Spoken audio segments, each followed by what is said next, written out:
Pagod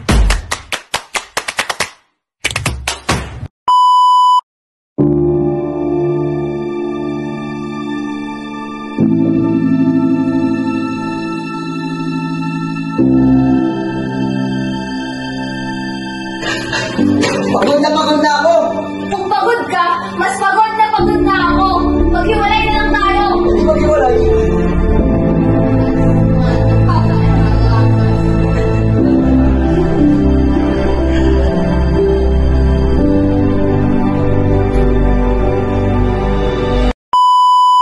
Jo, tara dun. Sama ka sa akin. Saan? Sa birthday, kakain lang tayo. Tara. Tara.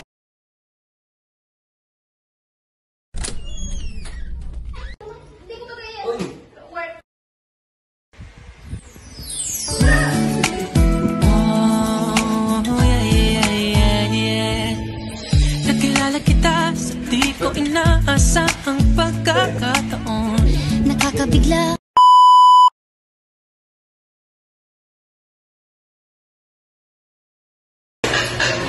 Pagod na ako! Kung pagod ka, mas pagod na ako. Maghiwalay na lang tayo. Hindi maghiwalay.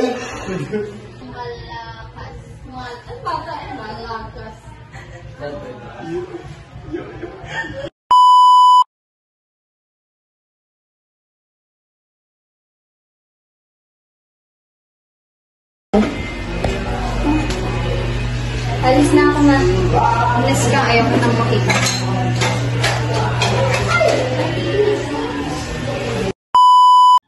Bank assurance sa PS Bank.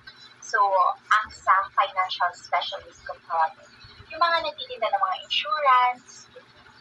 So, usually, di ba, ang mga trabaho ng tao, papasok ka ng 8 a.m., uuwi ka ng 5 p.m. So, sa case ko, iba siya. Pag uwi ko ng 5 p.m., magtatrabaho pa ako ng 5 p.m. up until 2 a.m., 3 a.m. hanggang kaya ng katawan ko paghahanap ng kliyente. So, yung mga ganyung sacrifices ko, nagbunga naman siya talaga. Dahil sobrang naging consistent yung performance ko na top 1 mula nung umpisa na makapasok ako sa AXA. Pero, looking back, ang daling sabihin, top 1 na naman ang kanaban. Kasi iba't ibang lugar yun ako. Pero yung struggles na halip na nagpapahinga na sila, pero ako nag-work pa, yun yung mga hindi nila nakikita. And then, ang sakit sa pakiramdam na sa sweldo ka, unang sweldo mo. And yung mga colleague ko nagaya, tama kumain ka na to, bili tayo ng ganito, bili ako bagong shoes, bagong damit. Pero ako, doon pa lang nag-i-start na mabayaran ko yung mga utang.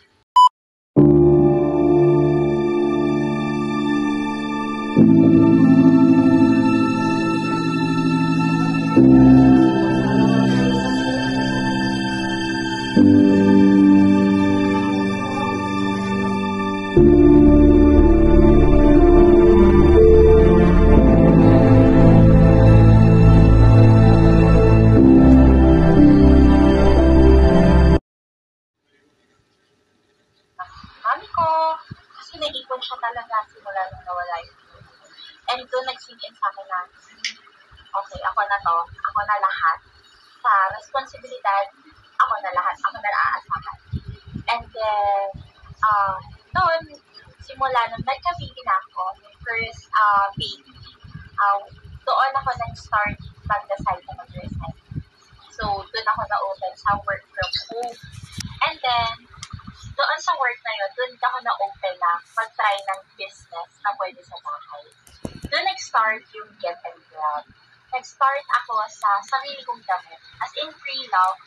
And then nakasabit lang siya sa sampayan, nakahiga sa kama, sa sahig. Isinusuot ko yun isa-isa. And then minamaintain ko siya sa Facebook. Ibebenta ko siya ng 20. Tapos yung 20 ko magiging 40. Yung 40 ko magiging 100. Yung 100 ko naging 500. Hanggang sa naging 3,000. And eto na siya ngayon. And then, actually, hindi siya naging madali yung journey nun. Lalo na nun, at parang papunta pa lang kami sa pandemic. Mahirap siya. Hindi siya naging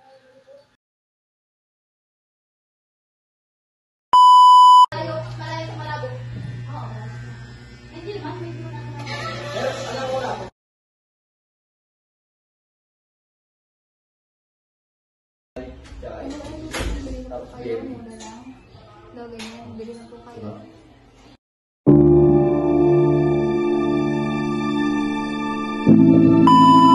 I'm 26 from Lumangkayan. So, going back, tinanong ako na interviewer ng mga ilang pinagdaanan ko. Sobrang dami. Pero, ilan sa sigurong mapagmamalaki ko or maiikwento or mai-share ko sa inyo is mag-start tayo doon sa kung paano ako naging breadwinner. When I was in college, single mom ang mami ko. So, hindi ko din alam kung paano nila naitawin ang accountancy life ko noon, 5 years from Dubai. And then, when I was on 5th year, or parang kakagraduate ko lang, nawala na yung lolo ko.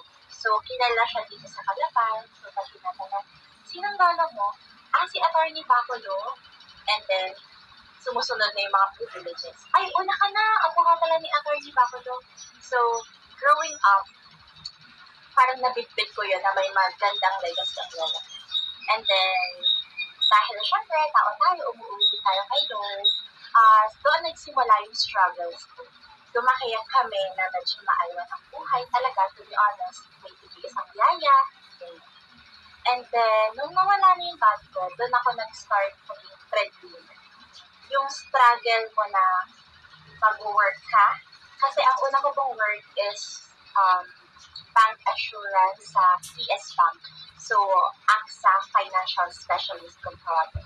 Yung mga nagtitinda ng mga insurance. So, usually, di ba, ang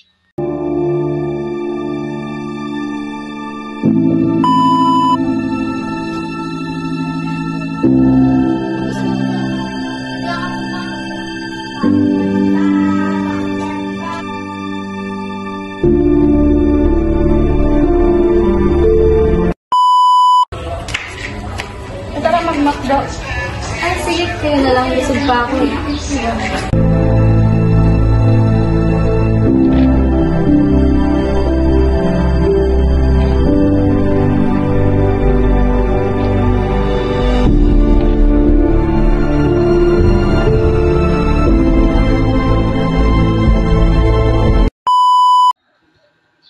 business ng ukay-ukay, hindi talaga siya madali. Kasi kada open mo ng pill, palagi siyang surprise. It's either maganda ang laman or talo. Pag talo, ang ginagawa ko naman doon, or yung hindi ko masyadong nakikita, dinadonate namin siya sa church. So, iba-ibang barangay, nag-start sila pag kailangan nila, so dinadonate namin siya. Sobrang hirap din. Kung kayo, for example, college students, malapit na mag-work, feeling niya is matutupad na yung mga pangarap nyo, magkakaroon kayo na sariling sweldo, tuloy lang. Kasi, konting tiis na lang yan, malapit na kayo. Dadating ang time, nakikita kayo ng sarili ng pera. Ang nasasuggest ko lang, magtabi kayo para sa sarili nyo. And if umabot yung point na lahat ng pinaghihirapan nyo is sa family nyo lang napupunta, medyo wala pa kayong nabibili sa sarili nyo, it's okay. It happens. It's part of the process. Diyan ka titibay. Pag marami kang struggle sa buhay, yan ang magpapatibay sa'yo. Yan ay tested and proven. Kaya napaka-importante talaga sa akin yung fact na may mapupuntahan, for example, church or community na magpapaalala lang sa'yo na all is well, it's okay. Sabi, honestly, in business speaking, nag-uumpisa pa lang talaga kami.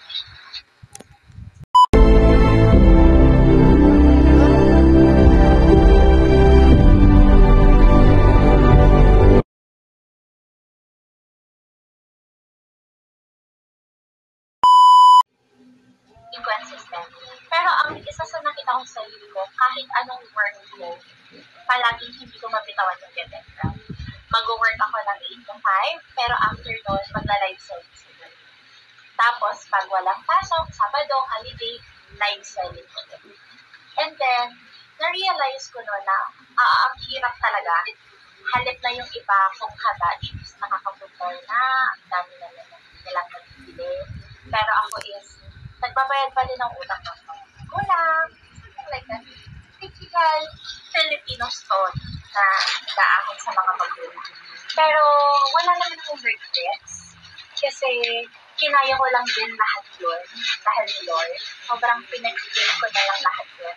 And nakita ko talaga si Lord lang din ang nag-provide na lang. So, itong shop na to is matagal ko siyang pinag-pray. Actually, kakaiba siya. Kasi hindi siya talaga shop. This is actually bahay. Doon kami sa kabila nakatira, and then yung napakantitong door na to, pinag-pray ko na sana pumayag talaga yung blessor. Nung pumayag siya, ito ay sala, ginawa namin shop. Tapos yung dalawang kwarto sa taas, pinaupahan pa namin yun. And then, nung nakuha namin yung isang kwarto sa taas, ginawa namin siyang warehouse. Andun yung mga stocks, hanggang sa nagkaroon na kami ng angel, tapos dalawa, tatlo. So, little did I know, nagiging blessing na din pala siya sa ibang tao.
Thank you, Lord, dahil yung isa, dati pag nag-live ako, 1 viewer, 10 viewers, ngayon umaakit na sila ng 50, 70, yung dati namin sales na 500, minimum na siya.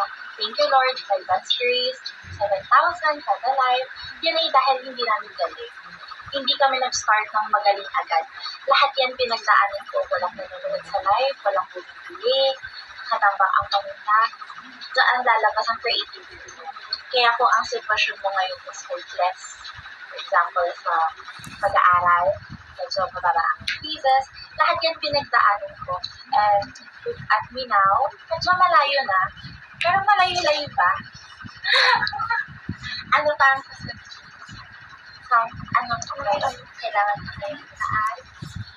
Okay na? Okay. Sagot mo na agad yung 4 na tanong. Ay, may tanong pala kayo? Kala ko Pero nasagot mo na ata lahat. Ano ba? Ay, iinig pala sila. Kala